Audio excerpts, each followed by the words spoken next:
अब करना होगा आपको बीएसएल में काम, नहीं तो होगा आपका काम तमाम। बनानी होगी आपकी दोनों सांझ की हाजिरी। सेल के द्वारा एक नया सर्कुलर निकाला जाता है जिसमें हमें प्लांट के अंदर घुसते वक्त और निकलते वक्त देना होगा बायोमेट्रिक अटेंडेंस। सेल में जितने भी एग्जीक्यूटिव और नॉन एग्जीक्यूटिव कर्मचारी हैं सभी को देना होगा बायोमेट्रिक अटेंडेंस।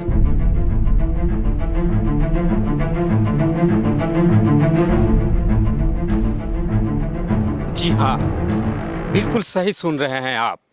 सेल ने अपने बीएसएल कर्मियों को दीपावली का तोहफा दे दिया है।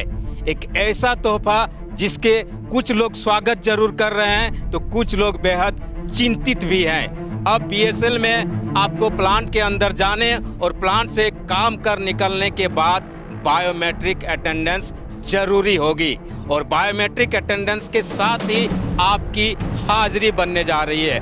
हमारे साथ बातचीत करने के लिए हमारे वरीय संवाददाता जय लक्ष्मी नारायण और शुभम कुमार भी हैं। जय लक्ष्मी जी, दीपावली आ रही है और सेल ने कहा कि अभी बोनस के बाद तुरंत एक और सौगात दे दी है बीएसएल के एग्जीक्यूटिव और नॉन एग्जीक्यूटिव कर्मियों को। क्या लगता है आपकी? देखिए, ये पूरे देश में व्यवस्था बहुत काफ़ी सालों पहले से बायोमेट्रिक की चल रही थी। तमाम सरकारी उपक्रम जो भी है, राज्य सरकार के या सरकार के डायरेक्ट जो उपक्रम थे उसमें यह व्यवस्था लागू थी। ये आप सेल ने जो नया निकाला है ये सर्कुलर, उसी सर्कुलर का ये रूप है। भले आने में देरी हुई है लेकिन सेल को भी अब ये लग रहा था कि हमारे जो एग्जीक्यूटिव नॉन एग्जीक्यूटिव क्लास के जो कर्मचारी हैं वो कहीं ना कहीं बायोमेट्रिक नहीं होने का फ़ायदा उठा रहे हैं। मैं खास करके कुछ लोग मैंने जो दबी जुबान में भी बातें चलती थी कि अगर आप रसूखदार हैं, किसी राजनीतिक दल से हैं, वही पूछ रहा था आपको कि कुछ लोगों की दुखती रग को सेल ने बड़े कस के दबा दिया है। बिल्कुल, मैं आपको वही बताने जा रहा हूँ कि कोई भी जैसे राजनीतिक दल से हैं या रसूखदार हैं या आप किसी भी यूनियन से अगर आप जुड़े हुए थे तो वैसे कुछ जो कर्मचारी हो या नेता, मैं नाम नहीं बताना चाहूँगा आपको, कि महीनों वो शहर से बाहर रहते थे अपने काम में या फिर किसी काम में, लेकिन उनकी हाजिरी जो है वो महीने भर की बन जाती थी। ऐसे कई कर्मचारी हैं। खैर, उनका अपना ये स्टाइल था काम करने का जब हो जाता था, लेकिन सबसे बड़ा झटका उन्हीं तबके के लोगों को लगने जा रहा है कि अब से आपको बायोमेट्रिक में, जैसे सुबह आप बायोमेट्रिक में जाएंगे, आपको टाइम से बायोमेट्रिक में स्टंप लगाना होगा, आपका चेहरा का स्कैन होगा, उसके बाद आपकी हाजिरी शुरू होगी और जब आपकी ड्यूटी खत्म हो रही है उस समय भी आपको बायोमेट्रिक करना होगा। तो ये दोनों समय ये अब पेन एंड पेपर में नहीं हो पाएगा। कंप्यूटर को धोखा देना आसान है, ये मुश्किल है। आप कंप्यूटर को धोखा नहीं दे सकते हैं, स्टाम्प और जाली ये नहीं कर सकते हैं। तो कुल मिला के आप समझिए कि वैसे लोगों के लिए तो ये जोरदार झटका है और काम करने वाले लोगों के लिए जिनसे सेल चलता है, जो कर्मचारी सेल को दिन रात मेहनत करके आगे बढ़ाने में लगे हैं, उनके लिए ये आप तोहफा मान सकते हैं कि उनकी हाजिरी जो है किसी प्रकार से मेरे यहाँ भी बहुत सारे कर्मी हैं। उन्होंने बड़ी खुशी जताई कि चलिए, हम लोग रात दिन काम करते थे और काम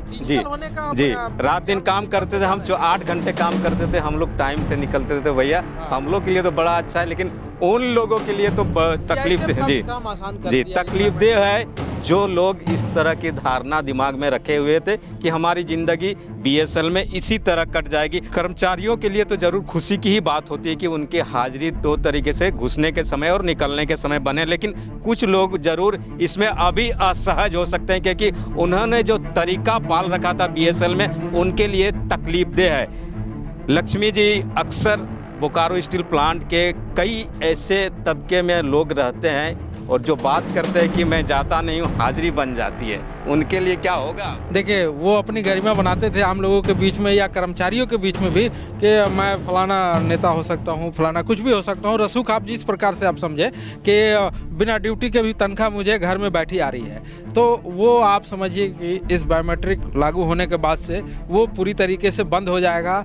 सेल के जो सुरक्षा की जो जिम्मेदारी है सीआईएसएफ का, जो कि कर्मचारियों को आने और जाने में जो निगरानी वो करते थे, वो निगरानी में सीआईएसएफ का भी लोड जो है वो कम होगा। अब देखते हैं 1 तारीख से ये व्यवस्था लागू होती है, सेल कर्मचारी इसका स्वागत करते हैं या फिर इसका विरोध करते हैं। ये तो आज सर्कुलर जारी हुआ है, सर्कुलर जारी होने के बाद अभी आपने देखा जैसे कि बोनस अचानक सेल ने कर्मचारियों के सिर पर थोप दिया, पूछा नहीं। उसके बाद सभी यूनियन जो है वो आंदोलन के मूड में है। कहीं उसके साथ साथ ये मुद्दा भी ना मिल जाए कि बायोमेट्रिक भी आप ज़बरदस्ती हम पे थोप रहे हैं, तो कहीं ये मुद्दा भी सेल को मैंने आप समझिए कि प्रबंधन को कहीं ना कहीं हो सकता है कि इसका नुकसान भी हो। आने वाले दिनों में हम लोग देख सकते हैं कि इसका प्लस होगा या माइनस होगा, कर्मचारी इसका स्वागत करेंगे या इसका विरोध करेंगे। ये दोनों पहलू आप समझ के चलें कि देखना होगा। तो कर्मचारी इसका स्वागत करेंगे या विरोध करेंगे, आने वाले समय में देखना होगा। लेकिन वैसे लोग जिनकी दुखती रग को बीएसएल के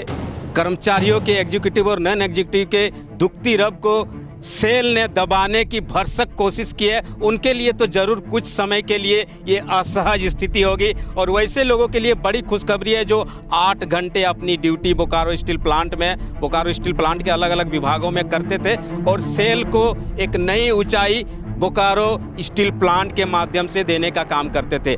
बायोमेट्रिक अटेंडेंस पूरे देश में लागू है, ऐसा नहीं कि सिर्फ इसी प्लांट में लागू हो रहा है। और ऐसे में कहा जा सकता है कि पूरे देश में एक तरह की व्यवस्था हो तो बेहतर मानी जाती है। और अब से 1 नवंबर से बीएसएल के कर्मचारियों को काम में जाने के समय और काम में छुट्टी होने के बाद बायोमेट्रिक अटेंडेंस करना पड़ेगा, थंबिंग करना पड़ेगा, पंचिंग करना पड़ेगा।